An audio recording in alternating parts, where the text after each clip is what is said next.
Assalamualaikum warahmatullahi wabarakatuh. Perkenalkan, saya Henry Sultoni Harahap dari kelas BDP 3B, Program Studi Budidaya Perkebunan, Institut Teknologi Sawit Indonesia. Di kesempatan kali ini saya akan menjelaskan tentang continuous improvement. Yang mana continuous improvement ini adalah suatu konsep perbaikan yang dilakukan dalam manajemen mutu untuk meningkatkan kualitas secara terus-menerus. Nah, di sini continuous improvement akan meningkatkan mulai dari produksi barang, layanan jasa, dan kualitas proses dalam perusahaan tersebut. Continuous improvement ini juga dikenal dengan Kaizen, yang mana Kaizen ini berasal dari bahasa Jepang, terdiri dari dua kata. Yang pertama itu adalah kai, dalam bahasa Inggrisnya sama dengan change atau perubahan. Lalu kosakata yang kedua adalah zen. Zen ini sama dengan good atau baik. Nah, dapat saya simpulkan bahwa Kaizen ini adalah perubahan ke arah yang lebih baik, yang mana continuous improvement atau perbaikan berkelanjutan ini akan selalu mengarah ke arah perubahan yang lebih baik untuk meningkatkan kualitas produk yang dihasilkan, untuk meningkatkan pelayanan, untuk meningkatkan suatu proses menghasilkan produk dalam sebuah perusahaan. Dalam manajemen mutu, kita biasa mendengar istilah PDCA, Plan, Do, Check, Action, yang mana siklus tersebutlah yang dipakai dalam continuous improvement untuk meningkatkan mutu, yang menjadi langkah-langkah dalam peningkatan mutu. Nah, yang pertama itu adalah plan. Plan ini adalah tahap perencanaan bagaimana kita akan melakukan perubahan apa yang kita lakukan. Nah, di sini akan menghasilkan ide-ide untuk perubahan yang akan dilakukan. Ini bukan hanya sekedar perencanaan seperti sahabat Anda yang bilang banyak rencana, kita akan liburan ke sana, tapi tidak jadi. Nah, ini bukan hanya sekedar perencanaan, melainkan ini akan menjadi suatu ide yang akan dilakukan untuk perubahan. Yang mana selanjutnya ada tahap do. Tahap do ini adalah suatu tahap pengerjaan dari ide-ide tersebut. Dari ide yang dihasilkan akan dilakukan tahap pengerjaan sesuai dengan ide, dan selanjutnya akan dilakukan kegiatan pengecekan, cek. Dalam kegiatan pengecekan, hasil dari pengerjaan akan kita lakukan pengecekan apakah sudah sesuai dengan rencana kita, apakah sudah sesuai dengan hasil yang kita inginkan.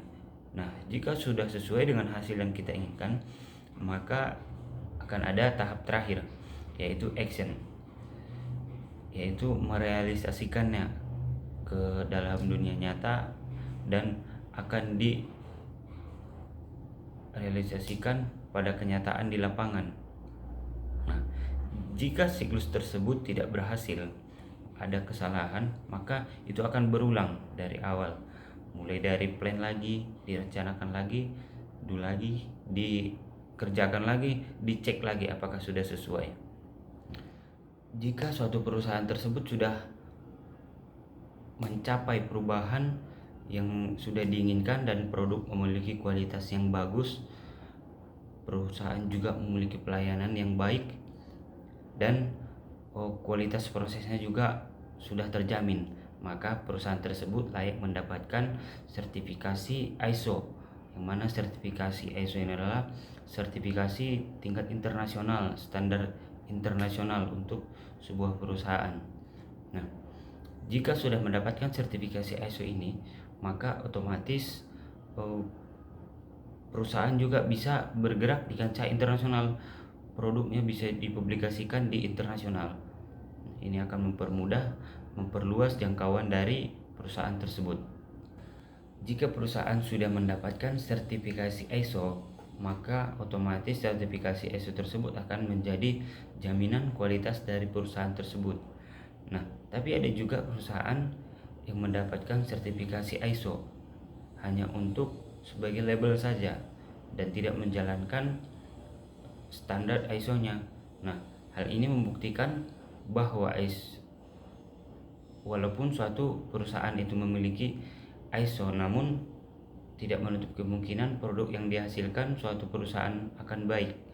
Tetapi semuanya ditentukan oleh kinerja perusahaan itu sendiri. ISO 9000 ini merupakan rangkaian standar untuk sistem manajemen kualitas. Nah, kampus kita juga dulu waktu semasa stipap ya, semasa stipap juga pernah mendapatkan sertifikasi ISO, tapi sudah tidak dilanjutkan sampai sekarang. Nah, mungkin penyebabnya itu adalah karena ISO ini adalah kan sertifikasi internasional. Nah, sedangkan kampus kita tidak bergerak di kancah internasional. Belum ada yang tembus lah di kancah internasional lah. Maka sertifikasi ISO tersebut tidak dilanjutkan. Nah, harapan kita semua, semoga kampus kita nantinya akan bisa bergelut di kancah internasional dan mendapatkan sertifikasi ISO lagi. Selanjutnya adalah persyaratan standar ISO. Persyaratan perusahaan untuk mendapatkan standar sertifikasi ISO. Yang pertama itu adalah konteks organisasi dan pemahaman terhadap pelanggan. Perusahaan harus memahami konteks internal dan eksternal mereka serta kebutuhan dan harapan pelanggannya. Nah, yang kedua, kepemimpinan dan komitmen manajemen. Manajemen harus memimpin dan berkomitmen terhadap sistem manajemen kualitas. Yang ketiga, perencanaan dan pengendalian operasional. Organisasi harus merencanakan dan mengendalikan operasi yang terkait dengan produk atau layanan mereka. Yang keempat, pemenuhan persyaratan produk dan layanan. Organisasi harus memastikan bahwa produk dan layanan mereka memenuhi persyaratan yang ditetapkan. Kelima adalah pemantauan dan evaluasi kerja. Organisasi harus memantau dan mengevaluasi kinerja sistem manajemen kualitas mereka secara berkelanjutan. Dan yang terakhir adalah peningkatan berkelanjutan. Perusahaan harus melakukan tindakan perbaikan berkelanjutan untuk meningkatkan efektivitas sistem manajemen kualitasnya. Penerapan ISO 9000 bagi perusahaan bermanfaat dari dua aspek. Yang pertama, aspek konsistensi pelaksanaan dan pengawasan. Yang kedua, aspek pengendalian dan perencanaan. Secara aspek konsistensi pelaksanaan dan pengawasan, yaitu memberikan pendekatan praktik yang sistematis untuk manajemen mutu, manajemen kualitas. Lalu memastikan konsistensi untuk memelihara mutu sebagai pemeliharaan mutu produk atau jasa, dan untuk menetapkan kerangka acuan kerja untuk proses peningkatan mutu lebih lanjut dengan membakukan proses guna memastikan konsistensi dan mampu menelusuri serta meningkatkan hubungan antara fungsi yang mempengaruhi mutu. Nah, sedangkan secara aspek pengendalian pencegahan dapat mempengaruhi atau menentukan secara jelas tanggung jawab wewenang setiap person yang menjadi kunci yang mempengaruhi mutu. Dan yang ketiga adalah aspek pertumbuhan dan pengembangan perusahaan, yang mana aspek pertumbuhan dan perkembangan perusahaan ini dapat menjadi sebagai sarana pemasaran, dapat meningkatkan kepercayaan dan kepuasan konsumen pelanggan, dapat meningkatkan citra dan daya saing perusahaan, dapat meningkatkan produktivitas mutu jasa atau produk, dan dapat juga memberikan pelatihan yang sistematis kepada staf melalui prosedur dan instruksi yang baik. Nah, selanjutnya, tujuan dari ISO tersebut. Apa sih tujuan dari ISO tersebut? organisasi harus mencapai dan mempertahankan kualitas produk atau jasa yang dihasilkan sehingga secara berkesinambungan dapat memenuhi kebutuhan customer. Nah, yang kedua, organisasi harus memberikan keyakinan kepada pihak manajemennya sendiri bahwa kualitas yang dimaksud itu telah dicapai dan telah dipertahankan. Yang ketiga, organisasi harus memberikan keyakinan kepada pihak customer bahwa kualitas yang dimaksud itu telah atau akan dicapai dalam produk atau jasa yang dijual.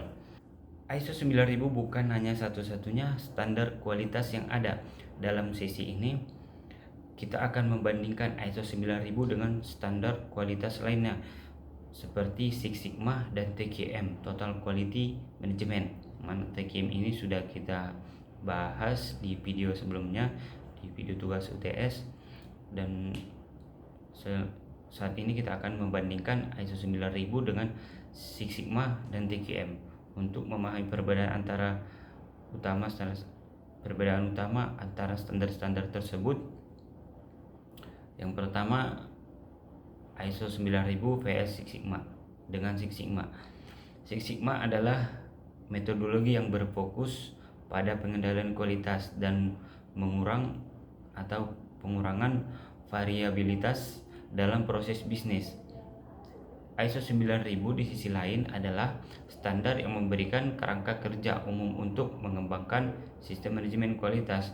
Perbedaan utama antara keduanya adalah pendekatan yang menggunakan Six Sigma menggunakan Device Measure Analysis, Improve, dan Control sebagai pendekatan proses, sedangkan ISO 9000 menggunakan pendekatan berbasis proses yang lebih luas.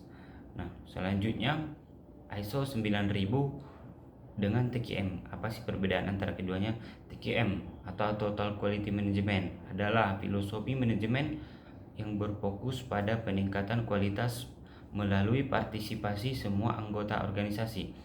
TQM menekankan pentingnya melibatkan semua karyawan dalam upaya perbaikan berkelanjutan.